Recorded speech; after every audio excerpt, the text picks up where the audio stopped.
கிளாஸ்ல நான் இப்ப டாப்பரா இருக்கேன் தெரியுமா? ஆ இருந்தாலும் நாம இருக்கிறது கிளாஸ் மறக்க கூடாது. அவனை எப்படியாவது நம்ம தான் கொன்னே ஆகணும். ஆமா, அவன் எப்படிப்பட்டவனா இருந்தாலும் அவன் தான் எங்க எல்லாரோட டார்கெட்டும்.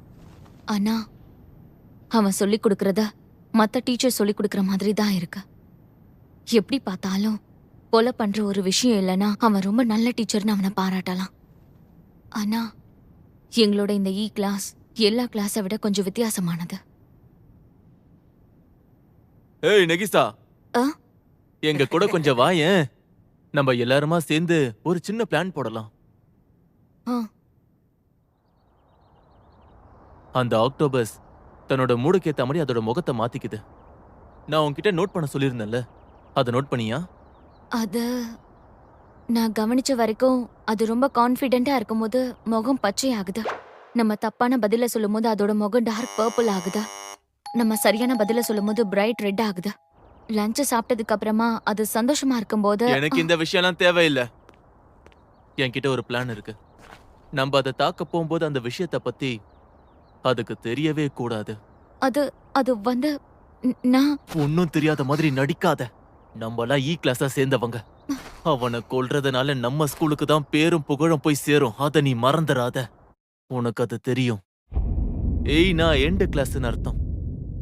ஒவ்வொரு நாளும் நம்மள தனிமைப்படுத்தப்பட்ட இந்த மலை கேம்பஸுக்கு அனுப்புறாங்க. நம்மள மட்டும் ஒருதலை பட்சமா தான் நடத்திக்கிட்டு இருக்காங்க. நமக்கு மட்டும் அந்த 10 மில்லியன் எண் கிடைச்சா எவ்வளவு லாபமா இருக்கும். அதை வச்சு நம்ம என்ன வேணாலும் பண்ணலாம். யோசிச்சு பாரு. நமக்கு கடவுளா கொடுத்த வாய்ப்பு இது. இதை நம்ம என்ன ஆனாலும் இழக்க கூடாது. எப்படியாவது நான் சொல்றத மட்டும் நீ சரியா செஞ்சிரு. சொதப்பிடாத என்ன?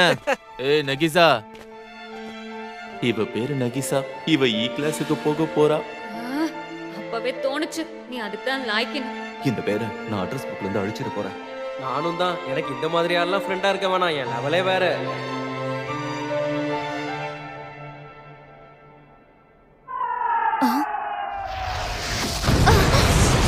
ஹாய், நான் திரும்பி வந்துட்டேன். ஹலோ மாஸ்டர், வணக்கம். இது என்ன மிசில் மாதிரி இருக்கு? இது ஒரு நினைவு பரிசு. ஜப்பான் கடல்ல இருந்து செல்ஃப் டிஃபென்ஸ் ஃபோர்ஸ் எனக்காக இதை அனுப்புனாங்க. ஆனா இது ரொம்ப கஷ்டமா இருக்கும்ல? எல்லாரும் உங்களை டார்கெட் பண்றாங்க. அதெல்லாம் ஒண்ணும் இல்ல. எல்லாருமே நம்மள டார்கெட் பண்ணும்போது நமக்கு ரொம்ப அதிகமான சக்தி இருக்குன்னு நம்ம உணருவோம். ஓ. சரி, 5th பீரியடுக்கு நேரமாச்சு, வா போலாம்.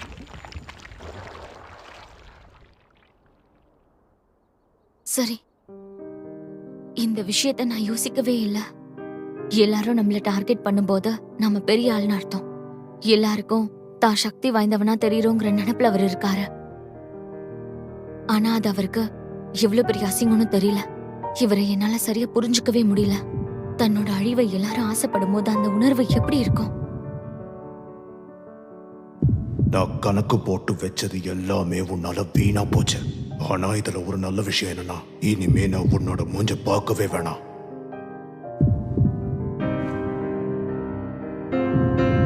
என்னால இவரை கொல்ல முடியும். என்ன இருந்தாலும் இவரும் ஒரு டீச்சர். இவரால என்ன பார்க்க முடியாதுல?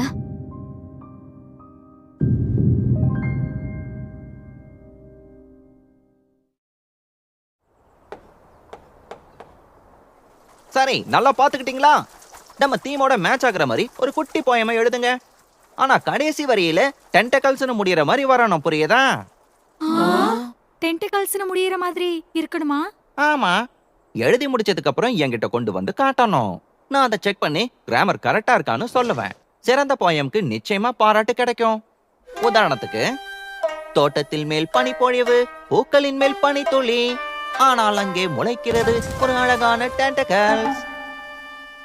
இதெல்லாம் எழுதணும் நம்ம தலையெழுத்தா? ச்சே. எழுதி முடிச்சவங்க தாராளமா வீட்டுக்கு போகலாம்.